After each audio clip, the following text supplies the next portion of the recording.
Outils technologiques d'aide à l'apprentissage. De quoi il est question? Alors, quand on consulte toutes sortes de sites d'informations sur les troubles d'apprentissage, on peut retrouver ce terme-là. Les aides technologiques à l'apprentissage, c'est en fait un moyen technologique utilisé par l'élève qui présente un handicap ou des difficultés d'adaptation ou d'apprentissage. Et ça va lui permettre de faciliter, de réaliser une tâche qu'il ne pourrait pas accomplir ou qu'il pourrait accomplir difficilement sans le support de cette aide-là. Et le choix de l'aide technologique doit correspondre finalement aux besoins de l'élève pour l'aider à actualiser son potentiel. Mais c'est pas parce qu'il existe tout plein d'outils dans le coffre à outils que l'enfant a nécessairement besoin de tous ces outils-là. Encore faut-il choisir le bon outil avec le bon besoin. L'enfant doit connaître l'outil, ses caractéristiques, apprendre à l'utiliser, savoir quand, à quel moment il peut être utile. Alors, les outils d'aide doivent finalement être déterminés dans le cadre d'un plan d'intervention et c'est important d'avoir un enseignement ou de la pratique autour de cet outil-là. Alors, nous allons explorer ensemble quelques-uns de ces outils-là d'aide à l'apprentissage qui existent. Pour soutenir la lecture particulièrement, il y a les logiciels de synthèse vocale. Les icebergs sont des énormes blocs de glace qui se fondent. Le logiciel va lire le texte pour lui. L'enfant va pouvoir se concentrer sur le contenu à ce moment-là pour réaliser l'exercice. L'enfant peut bénéficier aussi du soutien d'un père qui va lui lire les questions de géographie ou d'histoire pour lui permettre aussi de mettre toute sa concentration sur le contenu sans être affecté par le décodage de l'écrit. En écriture, il existe des logiciels correcteurs d'orthographe qu'on connaît et aussi des logiciels prédicteurs de mots. L'enfant commence à écrire son mot et l'ordinateur lui suggère des possibilités que l'enfant va choisir et là, le mot va s'insérer dans son texte. Cela lui permet de mettre plus d'énergie à penser à la structure de ses phrases ou de son texte et moins sur l'orthographe qui est peut-être touché dans son trouble d'apprentissage. Il existe aussi des logiciels de reconnaissance vocale qui enregistrent la voix dans un fichier puis vont le convertir en format texte. Alors là aussi, l'enfant peut l'utiliser pour dire toutes ses idées ou pour enregistrer ses réponses à un exercice ou à un examen dans une autre matière que le français. Toutes les autres stratégies, cahiers, outils aide-mémoire pour les règles de grammaire ou les mots dont l'orthographe est difficile à retenir. Et encore une fois, l'aide d'un scripteur qui va écrire les réponses à un examen d'histoire, de mathématiques, de sciences pour permettre à l'enfant de se concentrer sur le contenu pour démontrer ses connaissances.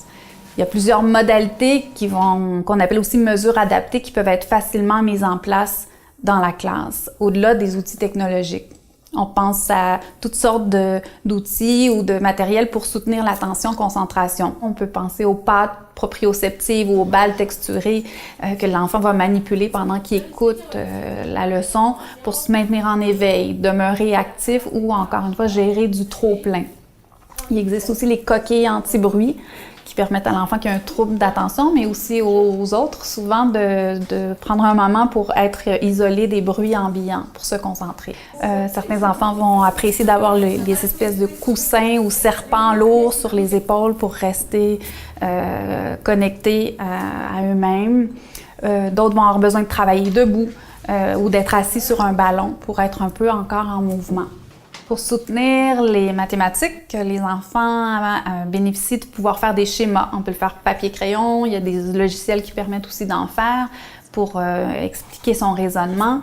D'autres vont bénéficier de papier quadrillé pour pouvoir faire des colonnes, enligner leurs chiffres en colonnes. Il y a des calculatrices parlantes aussi qui vont dire les chiffres, des tableaux aide-mémoire, les procédures de résolution de problèmes à cocher. Manipuler du matériel pour comprendre des notions plus abstraites. Ce sont tous des moyens pour faciliter ou pour aider l'enfant qui a vraiment du mal en mathématiques. Pour soutenir l'organisation en classe, certains ont peut-être déjà vu le time timer qu'on dit en anglais, qui est l'horloge avec l'espace rouge qui diminue au fur et à mesure que le temps avance. Ça aide l'enfant à comprendre cette notion abstraite-là de temps, à s'organiser aussi dans le temps. Les étapes à cocher, les aides-mémoire de procédure l'aident aussi à s'organiser.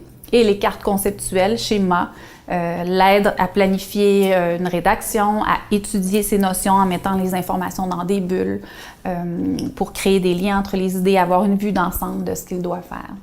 Dans la classe, les enseignants ont aussi toutes sortes de flexibilité autour des apprentissages, allouer plus de temps à un enfant, lui permettre de réaliser un examen ou un travail dans un autre local pour diminuer tous les éléments de distraction, agrandir les caractères d'un texte, aménager l'environnement. Alors, les professeurs font souvent preuve d'énormément de créativité pour s'adapter aux particularités d'apprentissage de leurs élèves.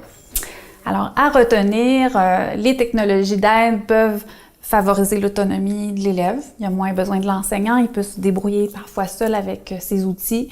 Ça améliore sa rapidité, l'exactitude du travail, ça renforce son sentiment de compétence, ce qui va soutenir sa motivation à s'engager dans ses apprentissages, ça l'aide à s'intégrer à l'environnement de la classe puis aux routines. Mais les technologies d'aide ne peuvent pas remplacer l'enseignement, ni la rééducation, ni l'importance du lien prof-élève. Ils vont pas non plus faire disparaître le trouble d'apprentissage, bien qu'ils puissent aider à compenser les impacts. Et ils vont pas non plus favoriser automatiquement une attitude positive face à l'apprentissage parce que l'enfant doit pratiquer, doit l'utiliser avant d'y être efficace. C'est pas magique, ça demande du temps d'appropriation. Tout est dans le bon arrimage entre le bon outil et le bon besoin d'apprentissage de l'enfant.